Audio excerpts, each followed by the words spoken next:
What is up, you beautiful people? In this video, I'm going to show you how exactly to find clients for your IT agency or software development company, whatever you run, right?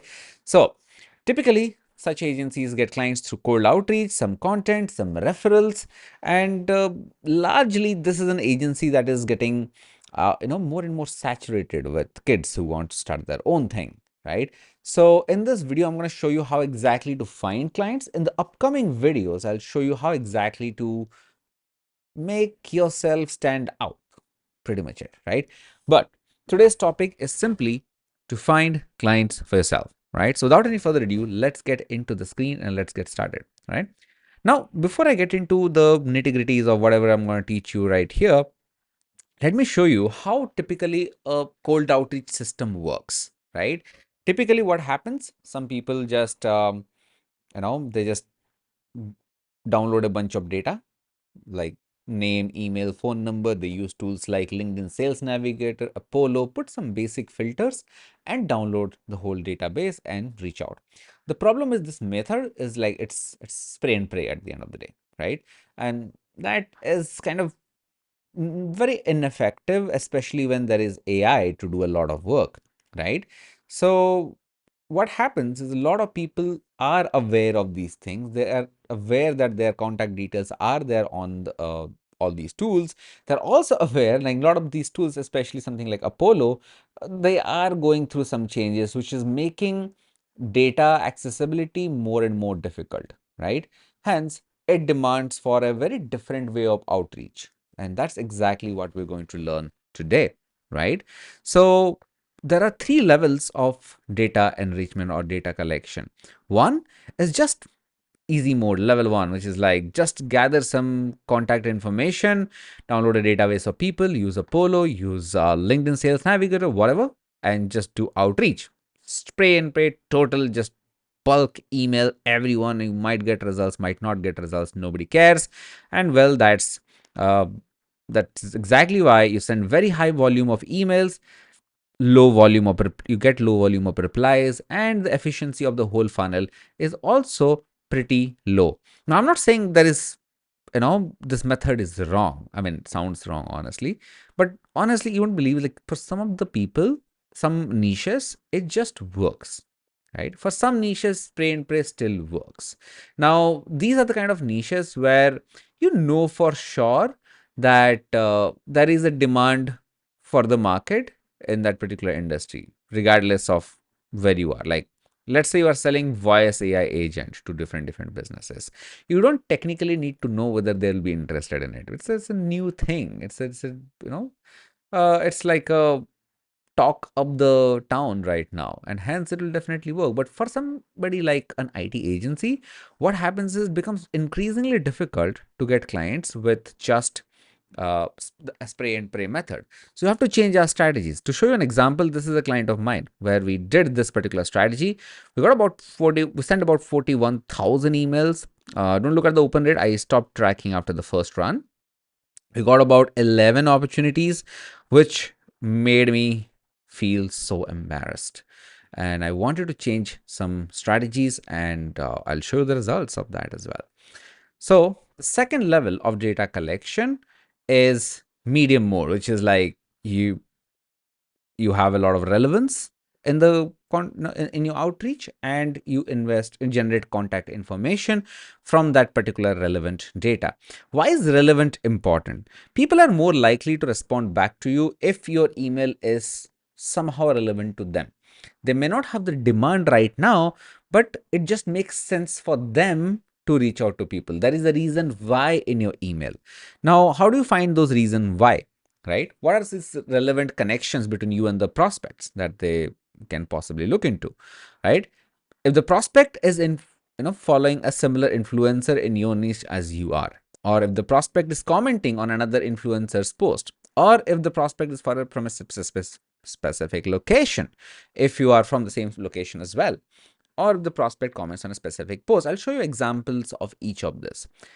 Or the company uses a specific software, or they're in a niche where you have worked with earlier and they are a part of specific group, right? Let me show you how it goes. Let's open LinkedIn. Typically, we use LinkedIn for our B2B outreach. You can use Instagram as well. Now, first one, prospects following influencers in the same niche. So let's say we are reaching out to people who are manufacturers. We can build, let's say, an AI system for them, and we are automating a lot of their tasks. Okay. So first thing what I would do is I'll find an influencer. Let's say my boy Ruben Hassad is an AI influencer. He talks a lot about AI content. And let's say in the industry, we find manufacturing. And here in the title, I would write founder or CEO or managing director or MD. And now if I show results, everyone you see here, let's say there are almost, I don't know how many people, there are a lot of people here, so many pages of content. Now, all these people, they are founders of a manufacturing company following an AI influencer, like an influencer who talks about AI. Who do you think, what do you think they'll be interested in? They'll be very likely to, reply back to a message which says, hey, would you be interested in learning about an AI agent that we can build for you or something like that. So the key is to find an influencer who talks about the same thing that you are doing for them. So the key is to find one influencer who talks about the same things as yours, right? So that's there. Second is a prospect commenting on influencers' posts. Now this one is a little bit, not too sure kind of a thing. But let's say this guy is selling, this is how you scale ABC. He's selling something here, like he's asking people to comment DM so that he can send this particular stuff. So now this is called a hand raiser post basically. There is another influencer who is selling the service to somebody who can comment on his particular post. It is pure comment farm. And then we get a lot of reach, obviously, and this works. Now, whoever comments, they are your prospects. This is why you can use all of these guys. You can reach out to these guys. Hey, I saw you commented on his post. I'm assuming you are interested in ABC. Can I show you a demo of what we do? This is how you can reach out to people. Okay, that is relevant. A prospect is from specific location. Let's say you are from Milwaukee, Wisconsin, right? I guess so. Yeah, and you are helping manufacturers in Wisconsin. You can tell them that, hey, we are based out of Milwaukee. Can I fly down to your office? We have worked with other manufacturers in the area. I can come down to your office and show you how our dashboard systems look like. That's another way, right? Prospect commenting on a specific post, which is something that I've already mentioned. If the company uses a specific software, if somebody says that, hey, we are using Salesforce, right? How do you know this? There are certain tools which let you know. One of the tools is builtwith.com, which you can just look up. Let's say we look at Salesforce. Okay, I'll just look at Salesforce, and let's say all the, there are a lot of Salesforce customers. Now we can go city by city. Now let's say we select countryoutfitter.com. And let's say we are selling Salesforce services. So we'll just go to Google. In fact, we can just go to Google and search for this and put LinkedIn. There you go. Kathy Campbell, who is this person? We can just search for CEO again. I think this is the one. No. There you go. Rick Lopez, co-founder and owner. Now we can reach out to them saying, hey, I see that you guys are using Salesforce. Do you need any kind of expertise? Again, it is relevant, but it's not exactly like, it's not exactly, now again, this is relevant, but we are not exactly sure that they need this particular service, right? If they're in a niche that you have worked with earlier, that can be a good relevance. You don't exactly know whether they need it right now. And third, if they're a part of specific group. Nowadays, Twitter, LinkedIn, all of them have certain groups. I mean, let's say I pick a group. Do I have a group though? I don't know which groups I'm part of, but I'm part of certain groups. Let's just, okay, I don't know, Amazon sellers. And let's say we go here and search for founder. Let's say there are certain co-owners and founders in this, right? they all belong to the same group. This is one idea, a little bit of a long shot. If they're attending a certain event on LinkedIn, these are relevance triggers, right? You can use these to extract like a database, scrape the data online, use some freelancer to do that, or do it yourself. Here the outreach method is a little bit more targeted. Here the volume is medium, replies that you get are medium, and the efficiency is probably not high per se, but decent, right? To show you one of the client's results, this is something that we have achieved with a client of ours, where he sent about 30,000 emails. We got about 76 meetings booked, which is not that great, but it's much better than the spray and pray approach that we did. It's not loading up, but you can see like definitely some responses in here. So we definitely did it. So that was pretty awesome, right? Let me just go back and see this. Now, if you really want to play this game in hard mode, God tier mode, you need to move to the next level, which is the intent-based outreach. Now, this is one of the most powerful concepts in B2B marketing, which is absolutely crucial for you to like understand, right? Now, what is intent? You see, when a company is ready to hire or ready to hire services, outsource services, there are certain behavior patterns that you can notice either on the news or in the company's hierarchy, the people, all of these guys, right? You'll notice these patterns, and these patterns usually say that there is some change that is going to happen. I'll give you a very simple example of intent-based changes. Okay, say if you're selling makeup services, one of the best time to sell makeup services is when you're getting married, in India at least, right? One of the best time to sell interior design services is when you're buying a new house. So somebody bought a new house, you probably know that they're going to redecorate their interiors. Similarly, in business to business cases, especially when you're selling your IT services, right? You need to have an intent trigger plus some sort of contact info. What is an intent trigger? Find out a trigger point, if available, that makes your prospects look for your services. For example, if the prospect has changed jobs, if you go to LinkedIn, a great way to, let's say, sell you IT services, if you go to a sales navigator and go to lead filters, here go to current job titles and search for CTO. Any CTO who has recently been appointed. So we got a lot of CTOs. Now click this one, change jobs. Now any CTO who has recently changed jobs is more likely to insert dominance. They want to change some things. I can also filter out posted on LinkedIn so that we can only find active CTOs who have recently changed jobs. This is a very great uh, way to like reach out to people, right? Now you know that they have changed jobs. They might be looking for an agency to hire. They might be looking for some help in the technology. So it is not exactly a trigger, but many times, or more often than not, people tend to hire IT agencies, IT companies when they have recently changed jobs until they hire a team. So that is definitely like a trigger that you can look for. The second one is the company is hiring for specific roles. For example, if you go to LinkedIn and hit a blank search, let's say the company is hiring for developers. So you go to actively hiring and search for software engineer, let's go for developer, right? I think these are pretty decent job titles.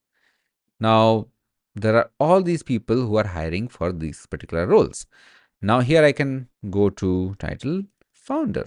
I can find founders of the company hiring for that role. And if you want, we can change things to United States. You find more people.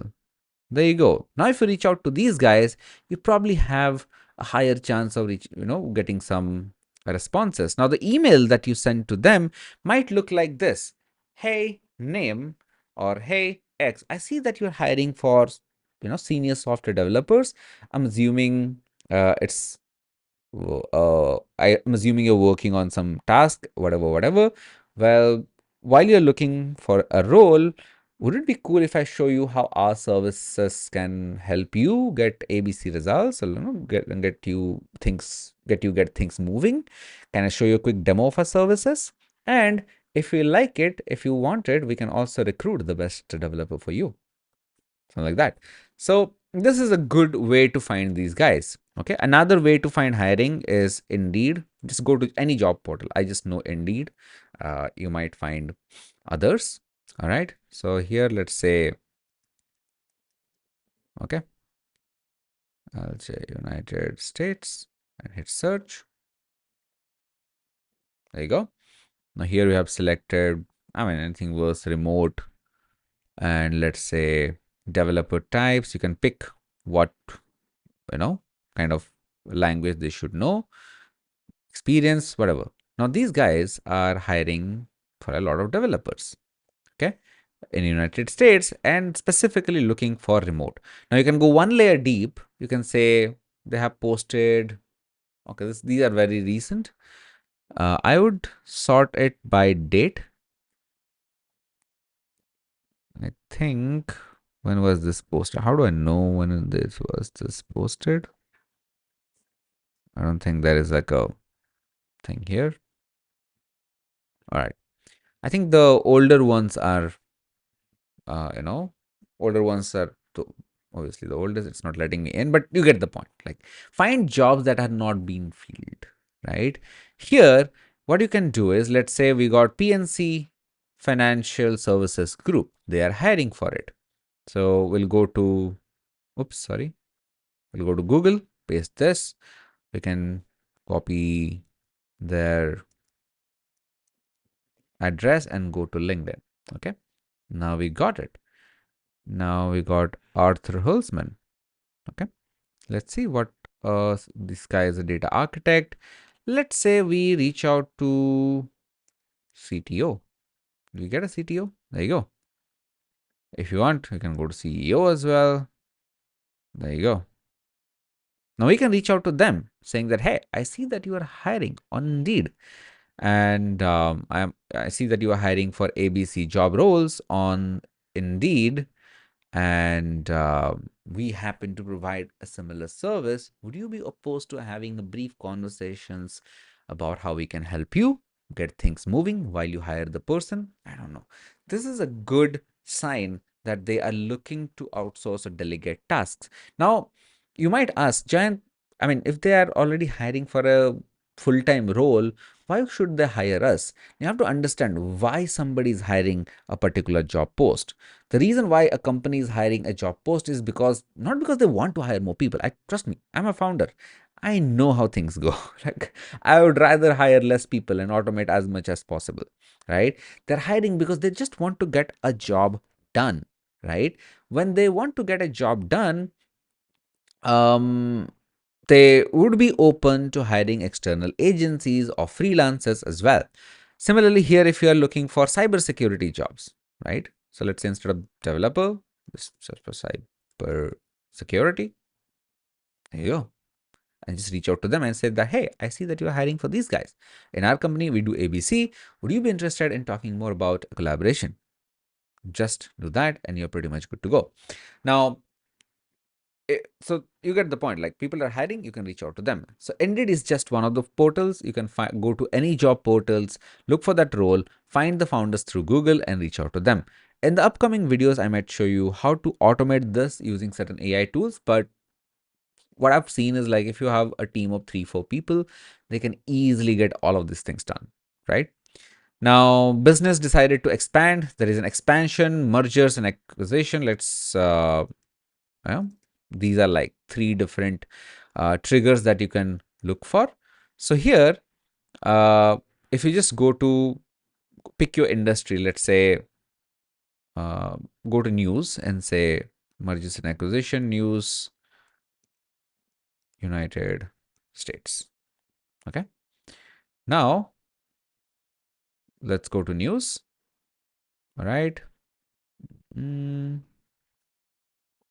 Let's say recent mergers and acquisition, United States. Let's say World Watch mergers and acquisition. Mergers and acquisition United States 2025. All right, let's look at these. Okay, so do we have? There you go. Sanford Health and Marshfield Clinic. They happened in January. So, okay, this is in 2024. Let's say we find CTO. Who is merging where? Let's see. Okay. Stanford is investing in Marshfields region. Lovely. Now, do we find the right person right here? Chief Information Officer. Definitely reach out to them and see how we can, how we can collaborate. So this is another way where you can say, hey, we see that you are merging or you have just acquired Marshfield Clinic and you guys are looking at ABC. We would love to be a part of your growth journey. And would you be opposed to us, pitching you of our services, and let me know if you could move things faster for you. Now, don't get me wrong, it is very exhausting. So you definitely need decent team training. I have built some detailed SOPs, systems, and processes around it. And if you're interested, comment below. In my future video, I'll bring in more of those. I can go very into the details of each of these topics so that you can go ahead and use it for your company. Right now, let's say expansion news. Same thing. Just go to news. Recent company expansions. United States. Okay, so there are Hyundai Motor Group, manufacturing. Okay, let's do some keyword research like this. Plans expansion in US. There you go. BDF Pharmaceuticals plans $100 million expansion in the US with manufacturing buyout. There you go. 1 day ago. This is very recent. What's stopping us from copying this dude and pasting this, finding their CTO, LinkedIn? Chairman and MD, Dharmesh Shah. Is that really? Okay. We got like some Indians here. We can obviously ping them saying that, hey, we see that you are expanding into the US, the $100 million thing. We can be a US partner for you. There you go. Right? Expansions, mergers and acquisitions, change in leaderships. So this is, we go to Sales Navigator. We can do this. We can say points new CTO. Just search for this in Google. You'll probably find, a lot of these companies who have appointed somebody, a new CTO, and there is a press release around it. Just works. If you go to lead filters again, we can say current job title CTO. Okay, or MDs, board of directors, some change. Okay, I'm looking at CTO change because I'm looking into IT companies specifically. And let's say years in the current company is less than 1 year. Or years in the current less than 1 year, less than 1 year. Now they have, so less than 1 year means they have recently been assigned, so like 7 months in the role. So you can reach out to them. Okay, hey, I see that you are just 5 months into the role, 2 months into the role. Now these guys will be more than happy to talk to you because they're just 2 months in the role. When you reach out to them saying that, hey, anything that I can help you with to move things faster, people will be more open, right? Another trigger that I have seen for specific, it's not specific to IT agencies because this document was created for general B2B agencies. A great way to look at people's, one of the great triggers is reviews in some sort of websites. So I wrote booking.com as like an example, but let's say you go to clutch.co. Oops, sorry, clutch.co. Okay. Now let's so clutch.co is where you can find a lot of people having their own IT services. And if you want to become like a outsourced company for these guys, offshore company for these guys, it will be like really awesome. So if you go for reviews, We look for one-star reviews. I mean, it's stupid that they have this. Okay. Now, so these are all sponsored or what? Oh no, these are like one plus review are this kind of people. I don't think there'll be a filter for star rating. Let me just refresh this. I want number of review rating. And I hope now they will have. So this is the highest rated website, 4.9. Now, if you just scroll down, there are 7,000 companies. If you go to the last page where you have the most horrible of the companies, we probably will find certain companies which are, oh shit, we got really bad companies here. Zero point 0.5. There are certain sponsored companies here which we don't want to reach out to. Like, yeah, these are definitely no companies that would need your help for sure. You can obviously reach out to them saying, hey, I see 0.5 rating. That's probably not the right companies to reach out to, but look for somebody who is into 3 to 4 star range. They have a scope of improvement. You get my point, right? You can look for Trustpilot reviews, um, Clutch.co reviews, G2 reviews, Clutch.co, Clutch or G2, any kind of directory where you can have people with companies with bad reviews. That is a great place to like find leads where you can reach out to, right?